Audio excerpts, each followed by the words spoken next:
Tu aimes l'univers comme moi, cyberpunk, tu aimes un tout petit peu le placement d'ouvriers, mais pas comme moi, eh bien reste dans cette vidéo puisque nous allons voir ici le tout dernier jeu issu de l'univers de Shadowrun, intitulé Shadowrun Sprawl Ops. Allez, c'est parti!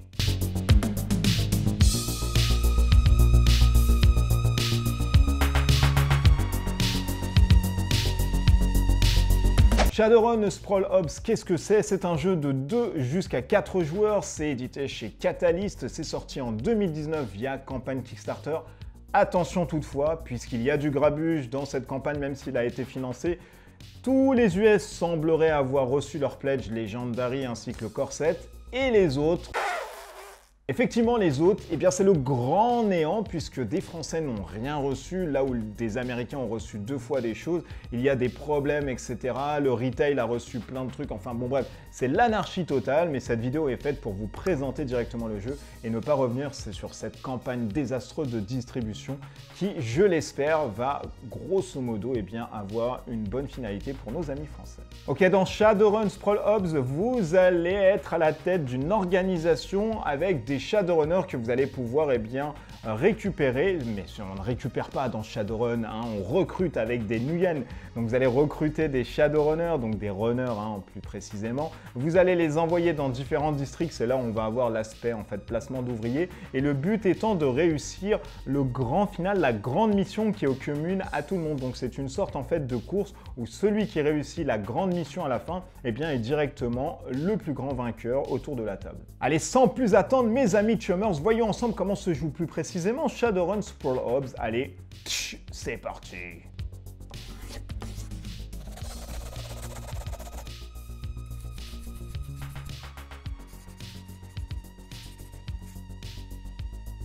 Alors finalement, comment se joue ce Shadowrun Sprawl Ops? Eh bien, chaque joueur va avoir un petit dashboard qui correspond à 4 runners qu'il pourra placer au préalable.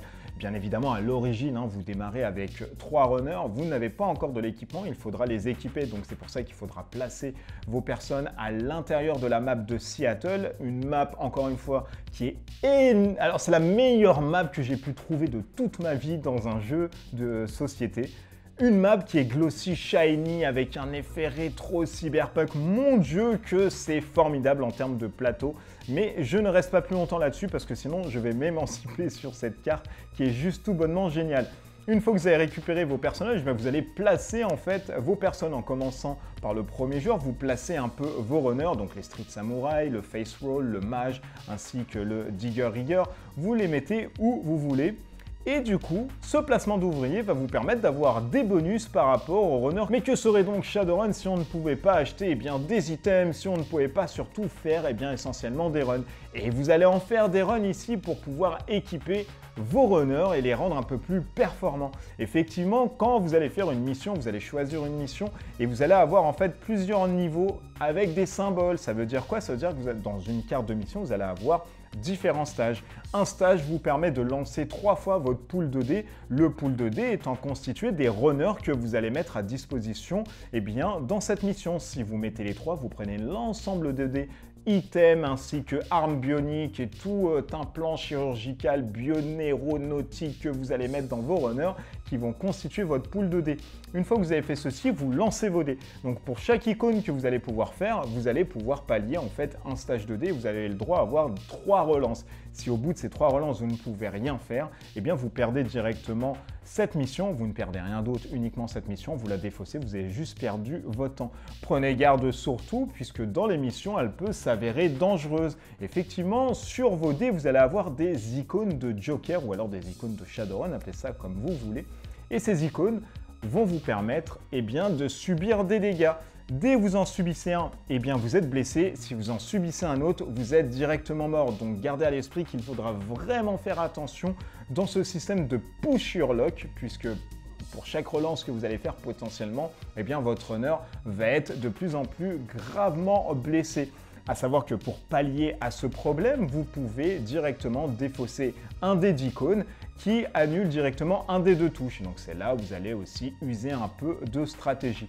Et si vous n'avez pas d'icône, si vous avez de la poisse au dé comme moi j'en ai véritablement et foncièrement, vous pouvez changer 2 mêmes faces, à savoir 2 faces de Street Samurai en n'importe quelle face que vous voulez. Donc ça permet un peu de pallier, voilà, comme ça, à la chance. Et vous recommencez tout ceci jusqu'à ce que vous ayez ou qu'une personne réussi eh bien, de détruire directement la mission finale, puisque je le rappelle, celui qui aura remporté la mission finale sera uniquement eh bien, le plus grand déclarant de victoire autour de la table. Ok, vous avez vu grosso modo comment se joue eh bien, ce Shadowrun Sprawl Ops. Nous allons passer maintenant au débrief. Allez, c'est parti.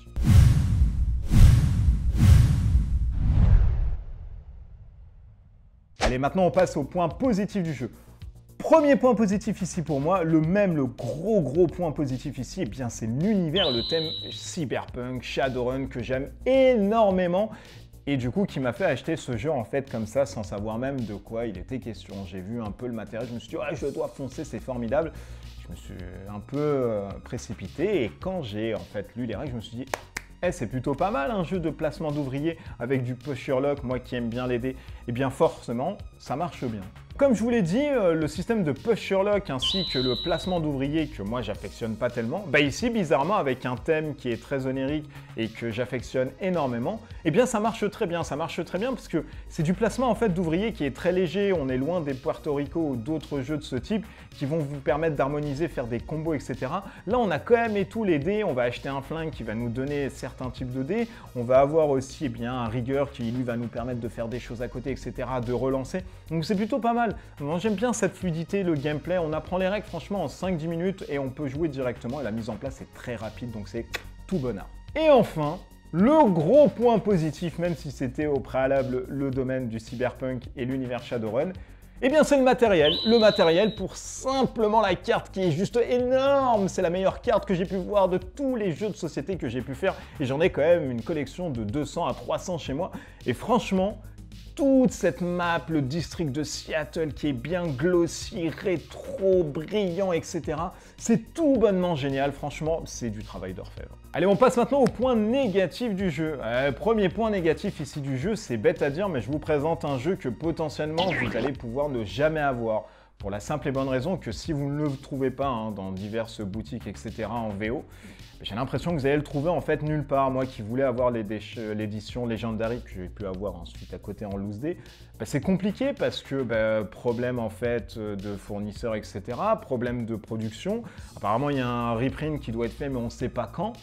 Donc si vous aimez vraiment ce jeu, foncez directement parce qu'apparemment ça va être limite un truc qui ne sera plus réédité, mais c'est vraiment dommage quoi. Un autre point négatif ici du jeu, c'est le manque quand même d'items et c'est le manque d'implants cybernétiques machin qu'on peut faire. Quand on lit la règle, on se dit waouh, on va pouvoir faire plein de trucs, acheter plein d'items. Mais ouais, mais il n'y a qu'un seul véhicule, il n'y a pas tellement d'armement, etc. Ça suffit en fait au jeu pour pouvoir rouler, etc. Mais il manque cruellement des items, donc pourquoi avoir pas fait des packs supplémentaires? On parle que de cartes encore une fois, on parle pas de choses vraiment qui rénovent. Donc voilà, moi j'ai trouvé que ça manquait quand même cruellement d'items, là où on sait que dans Crossfire, il y a énormément d'items, le dernier jeu qui permet de jouer au deck building dans l'univers de Shadowrun. Il y a plein d'items, ils auraient pu se caler là-dessus, avoir des gros fusils, des gros tanks, des motospeeders et tout. Ben non, il n'y a pas tout ça là-dedans. On comprend pas. Pourquoi Catalyst? On ne sait pas. Et enfin, le dernier point négatif ici, et je vais vous l'expliquer pourquoi, parce que finalement j'ai eu la réponse par la suite, eh bien c'est le fait de ne pas avoir d'interaction et de ne pas pouvoir jouer en solo à ce jeu. Effectivement, il est possible, encore une fois, de jouer en solo, mais si on a backé l'édition Kickstarter légendaire qui nous permettait d'avoir une harmonisation du solo et du coop à l'intérieur. C'est hyper frustrant. Moi, je l'ai acheté, je me suis dit, ouais, c'est du 2 à 4, je vais trouver des potes. Et ensuite, je me suis documenté un peu sur le jeu et j'ai vu qu'il était possible de jouer en solo en coop. Je me suis dit, wow, mais il me faut l'édition légendaire parce que moi, je kiffe vraiment le jeu. Donc, j'ai pu chercher, etc. Et je me suis dit, mais c'est débile. Pourquoi ne pas avoir mis directement l'édition, voilà, un coop solo comme Dinosaur Island, par exemple, que j'ai pu présenter sur la chaîne. Mais non, parce que, voilà, c'était pas possible. Alors, effectivement, ensuite, après avoir discuté avec les personnes qui ont fait le jeu, etc., c'est un problème de licence. Eux, ils s'étaient positionnés sur le retail uniquement sur du 2 à 4. Et pour pouvoir prétendre à faire du coop, c'était uniquement que du KS. Est-ce que c'est de l'intox ou c'est fait que pour noyer le poisson, là, comme ça? Je sais pas. Alors, c'est de constater que si vous voulez le mode solo coop, vous ne pouvez jamais l'avoir parce qu'il sera ni disponible en retail et il sera disponible uniquement sur le KS. Mais le KS, il faut retrouver un pledge légendaire, sinon vous n'avez rien. Dommage.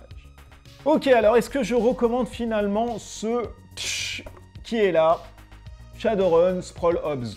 Si vous aimez comme moi l'univers cyberpunk, si vous manquez cruellement de jeux de cyberpunk à la maison comme moi j'en manque, faut foncer tête baissée comme j'ai pu le faire moi dans le magasin de Londres où j'ai pu le trouver. Pourquoi? Pour la simple et bonne raison que j'aime vraiment le thème de Shadowrun et que j'aime vraiment son univers, mais surtout l'univers de tout ce qui est cybernétique, cyberpunk, etc. Maintenant, gardez en tête qu'il est très difficile à avoir et qu'il va être vachement de plus en plus compliqué à se le procurer. Passer par des frais de port, etc., ça va être hyper cher. Donc voilà, ça reste un jeu. Je pense qu'il est encore dispo dans les boutiques françaises en ligne. Donc foncez si vous voulez vraiment l'avoir et si cette vidéo vous a permis d'avoir plus de choses. Et surtout en vous disant, ouais, il me faut ce jeu impérativement ou au Caseo peut-être. Je sais pas, mais sondez vraiment le marché parce que je pense que vous n'allez pas le retrouver de sitôt et c'est vraiment dommage puisque c'est un bon jeu de placement d'ouvriers qui est très léger. Moi, ça me va très bien qui n'aime pas le jeu de placement d'ouvriers. Celui-ci, je l'adore énormément. Vous avez le push Sherlock qui est très bien. J'adore les dés. Donc du coup, moi, quand il y a des dés pour essayer d'avoir une certaine poussée, d'avoir un truc un peu plus punchy, ben, j'aime beaucoup. Vraiment, je le recommande très chaudement. Si vous aimez comme moi le cyberpunk, Shadowrun, les dés, le placement d'ouvriers, j'aime pas trop, mais quand même, c'est plutôt pas mal. Foncez quand même dessus parce que ça a le mérite d'exister, ça a le mérite de donner un truc Android où on manque cruellement, on n'a que de l'Heroic Fantasy dans des jeux de société. Voilà, j'espère que cette petite review sur Shadowrun Sprawl Ops vous a plu. N'hésitez pas à vous abonner à la chaîne. N'hésitez pas à me laisser en commentaire toute autre question qui serait liée à ce jeu ou alors d'autres qui seraient liées à ma vie, pourquoi pas personnelle. J'y répondrai avec une allégresse et une certaine joyeuseté. Et d'ici là, portez-vous bien. N'hésitez pas à me suivre sur Instagram, Facebook ainsi que Twitter. Abonnez-vous à la chaîne, des pouces en l'air, etc. Des bisous partout. À bientôt. Ciao, ciao pour une nouvelle vidéo. Allez, salut!